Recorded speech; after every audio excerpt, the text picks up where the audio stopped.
or more. Uh-huh. And there's some minimum funding in a defined benefit plan. It's for the actuary to calculate. Uh-huh. But non-discrimination testing happens across the board in a variety of different issues, from the benefits that somebody has to what's called coverage. You have to cover a certain number of the employees. You can't set a plan up and just you, Mr. Owner, you're it, and everybody else doesn't get to participate. Right. So there's that type of testing.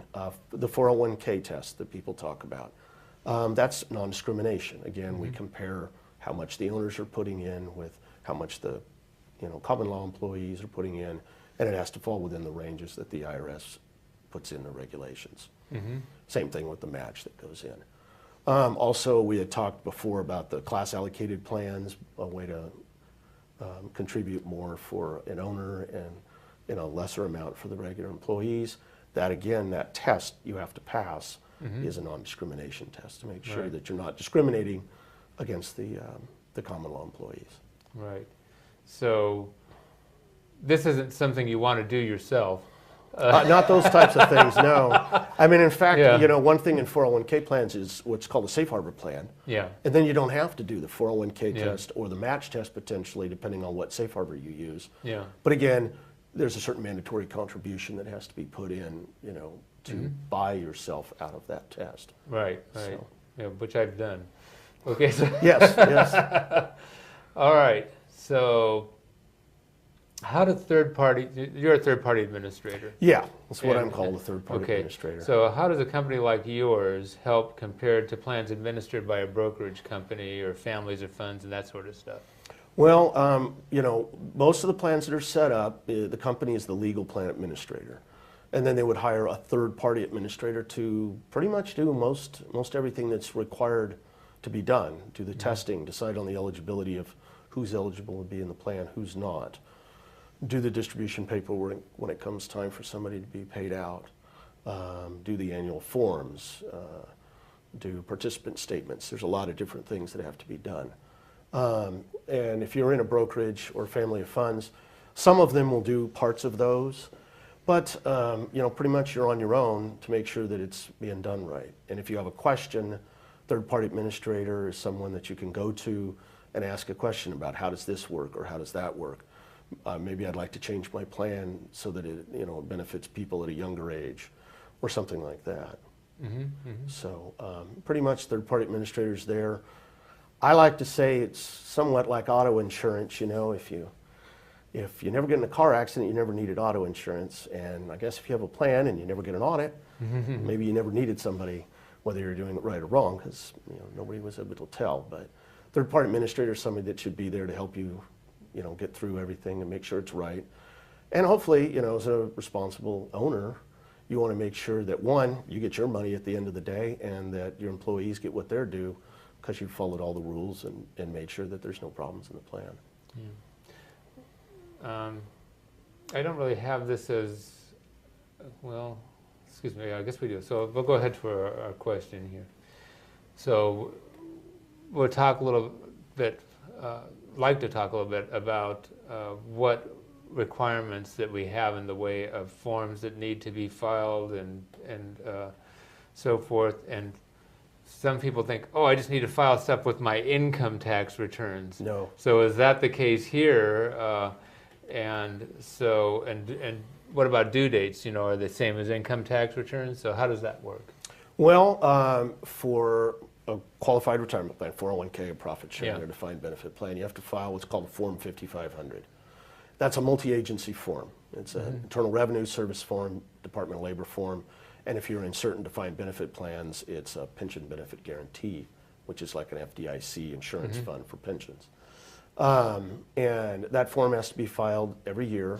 The due dates are different, and generally they're after you file your income tax forms because there's certain things you have to take care of to even calculate what you're going to put in a plan and prepare things. So you really kind of have to get your business returns done and taken care of, then you can move on to the retirement plan. And I think at least in this case, the government kind of saw how that flows. Due dates for a Form 5500 is 7 months after the close of the plan year. So if you have a December year end, it's due by July 31st. You can go on extensions. You could use the extension of the company, or you can use an extension of the Form 5500 itself, and that takes it out to October 15th. In that form, it's an informational form. You're not turning in any income taxes. You're not getting any refunds back, but it is asking questions about what's happened in the plan during the year. How many participants do you have in the plan? How many joined? How many left? What kind of plan do you have? There's codes you have to fill out. It looks at the accounting of the plan. What was the beginning balances, the ending balances? How much contributions did you put in? One of the most important parts is on that same schedule is what are things invested in? And in our business, we kind of call them kick me boxes. Because if you answer yes to certain ones, you might get kicked with an audit. So, and they ask amounts that are in there, things about like how much real estate's in there. The IRS has audit parameters to see how much is in there. You know, did you commit a prohibited transaction? Did you do a transaction that's not allowed under the law? You're supposed to tell them about that, and that definitely would have them come calling. And if there's loans in the plan, you know, was there any defaults in the plan in those loans? Those types of things, a bunch of questions that they ask on that. So okay.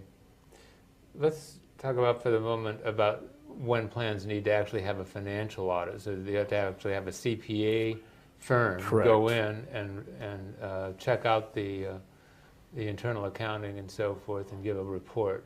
So when do you have to have that? If you have a plan that has more than 100 participants in it, then you have to have a certified audit done by a CPA, and it has to be done under the rules established by the Department of Labor, and they take it very, very seriously about making sure that's done proper and that they get their information properly. I've had a client on occasion not do it on time, and the Department of Labor wasn't very happy about it. So, yeah, so it's very important that that's done right. And I've been in seminars with representatives of the Department of Labor, and they tend to stress that point very well. Now, there's another type of plan we haven't talked about a whole lot, but they require some special procedures and attention too, and that's the employee stock ownership plans, the ESOPs. And so let's talk a little bit about what are the requirements for those each year. Well, an ESOP it's very similar to a profit sharing plan, except that it invests primarily in the stock of the owner. And because that it does that, if it's a privately held company, there has to be an independent third-party appraisal done of the value of the stock that's in the ESOP. And if it's publicly traded, of course, you can tell that that's on the market, and there are publicly traded ESOPs out there. A lot of companies that are publicly traded have ESOPs. But it's the kind of plan where employees can actually participate in the value and growth of the business that they work for. Provides an opportunity for them to get into the capital markets where they might not otherwise have that. Okay, so believe it or not, we're about out of time. Okay. So we've done pretty well here. So thank you very much. Phil, thank you for being a guest on my show. Thanks. And maybe another time me. we can talk some more about plans. But meanwhile, hopefully you viewers have gotten some good ideas and some insights related to how retirement plans work for small businesses. So we'll see you next time on Financial Insider Weekly.